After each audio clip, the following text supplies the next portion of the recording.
Sveiki!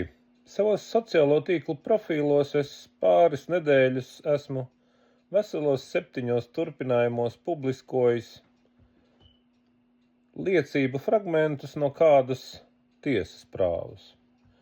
Šajā tiesas prāvā bijusī stukāna jau meistera prokuratūra mani apsūdz par to, ka es esot cēlis neslavu bijušajai bēdīgi slavenējai valstsiņām dienesta ģenerāldirektorei Ievai Jaunzemei, kura jau no amata ir izlidojusi un tagad iekārtota citā traknā silas vietā. Un bijušajai portāla Delfi, tagadējais sabiedriskās Latvijas televīzijas raidījuma de facto propagandonei Lainai Fedotovai. Jo lūk, esmu atļāvies paust par abām šīm te radībām savu faktos balstīto viedokli. Un par to mani tagad meistera prokuratūras ieskatā vajagot sodīt. Tad lūk, kā jau es esmu vairāk kārt stāstījis. Tieši mūsu ienaidnieki ir mūsu labākie draugi un labvēļi. Ja ne šī tiesas prāva, sabiedrība droši vien nekad neuzzinātu to, kādi tieši ir, piemēram, no nodokļu maksātāju naudas trekni smeļošā portāla Delfi, ētiskie, profesionālie un citi principi.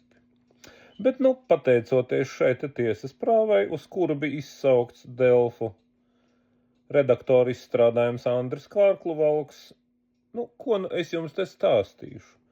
Šie 7 ieraksti nebija ne tik gari, ne tik sarežģīts, lai to nenoklausītos paši.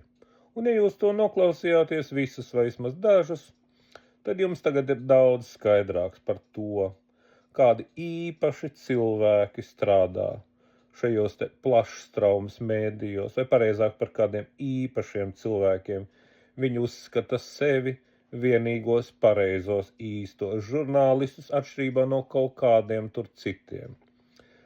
Gan par to, ka īsti žurnālisti viņu ieskatā ir personas, kuras atalgo mēdīju uzņēmumi, lai šīs personas pildītu šo mēdīju uzņēmumu uzdevumus.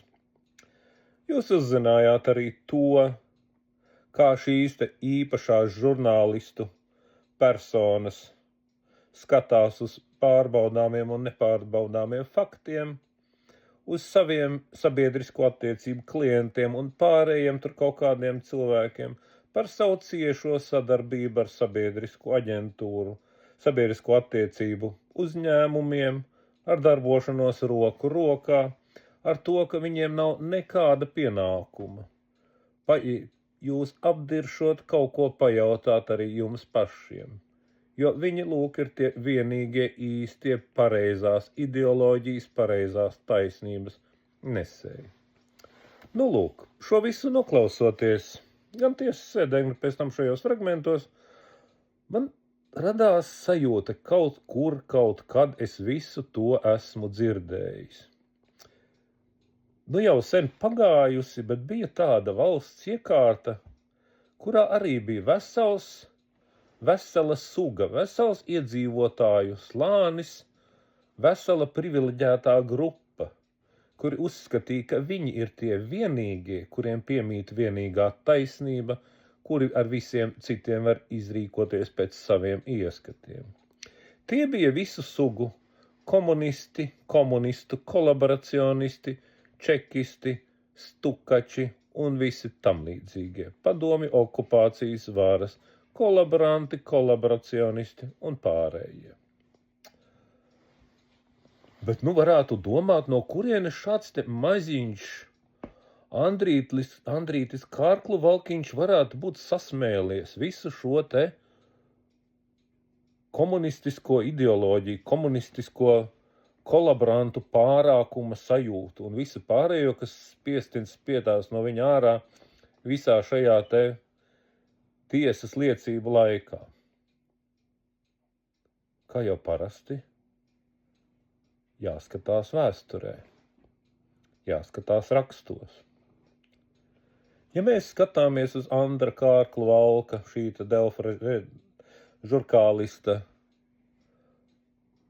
dzīves gaitu apraksta, mēs tur pamanām tādu teicienu, ka viņš lūk ir bijis iekšēji žurnālists jau no bērna kājas, jo arī viņa abi vecāki ir bijuši reģionālās preses žurnālisti.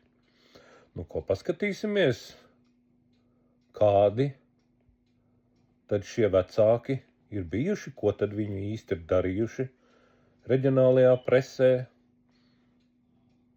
kādi ir viņa sasniegumi.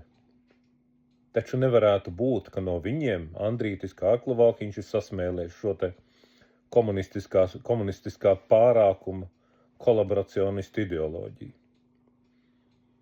Pameklējam Wikipēdiju, atrodam tādu pilsoni Daini Kārkluvalku. Var jau būt, ka viņš nemaz nav Andra Kārkluvalka tēvs, lai gan Wikipēdijā rakstīts, ka viņam ir sieva Ilze Kārkluvalka un 2 dēli, no kuriem viens kā reiz ir Andris. Bet, nu, spriežot pēc šī te Daņa Kārkluvalka, pāns viņas zina, vai nu viņš ir šī te Andra Kārkluvalka tēvs vai ne, bet, nu, spriežot pēc šī Daņa Kārkluvalka Wikipēdijas šķir, ka viņš ir tāds ļoti jauks, idejisks cilvēks. Tur bijis Latvijas profesionālā fotogrāfa apvienības kaut kas tur, Talsu mākslinieku grupas biedrs, Talsu fotokluba ir. Un, protams, kas īpaši svarīgi, kopš 2010. gada vienīgās pareizās Latvijas žurnālistu organizācijas Latvijas žurnālistu asociācijas biedrs. Tā ir tā organizācija, kur darbojas pareizie, idejiski izturētie Latvijas žurnālisti. Tie, kuri izsakoties, kā tur bija šī te Delfu žurkālistu vārdiem, ir algoti žurnālisti mēdīju uzdevumos, kas pilda uzņēmuma uzdevumus. Tas, ko mēs šajā te Wikipēdijas šķirklī par Daini Kārkluvalku neatrodam, ir kāds interesants biogrāfijas sīkums, kuru mēs savukārt atrodam publiskotajos čekas maisos. Un nolasīsim, ko mēs tur atrodam. Mēs tur redzam Čekas Stukača ar pseidonīmu Edmunds kartiņu. Izrādās, ka Čekas Stukača Edmunda īstais vārds ir Dainis, tēva vārds ir Viļisovičs, un uzvārds, kā izrādās, ir Karkluvalks, Daiņis Karkluvalks, dzimis 1957. gadā, Talsu rajons, tas pats Talsu rajons, Valdemārpils, tā pati Valdemārpils, Nacionальность Латыш, Гражданство СССР, Образование среднее. Un tad, nu lūk, šis te Daiņis Karkluvalks, acīm redzot jau tas pats Daiņis Karkluvalks, kurš tagad ir Latvijas žurnālistu asociācijas pilntiesīgais biedrs, kā mums rāda Wikipēdija. 1980. gada 29. jūlijā ir savērvēts par Čekas slepeno ziņotāju, jeb Stukaču. Un to ir izdarījis Talsinskoje KGB nodaļas darbinieks Puduļis. Kas vēl papildus zīmīgi, tad šo te kartiņu ir licis noformēt Talsu VDK Latvijas PSR valsts drošības komitejas rajona nodaļas priekšnieks, podpolkovniks ar zīmīgu uzvārdu Meisķer. Kāds šim Meisķeram ir radnieciskās saites ar tagadējo Meisķeru, tik tālu es vēl neesmu ticis. Kas no tā viss izriet? Ļoti vienkārši. Tas, ko es esmu daudzkārt teicis.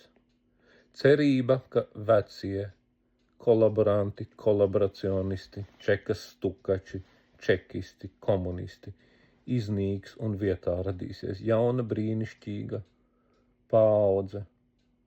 Tā ir ilūzija. Čekas Stukači, kas acīm redzot ir nostučījuši 10 un 100 patriotu, savas vērtības, savas komunistiskās kolaboracionistu vērtības nodod nākamajai paudzei. Un ko ar to dara nākamā paudze, mēs tagad labi redzam no Stukača Kārkluvalka familijas. Visu labu!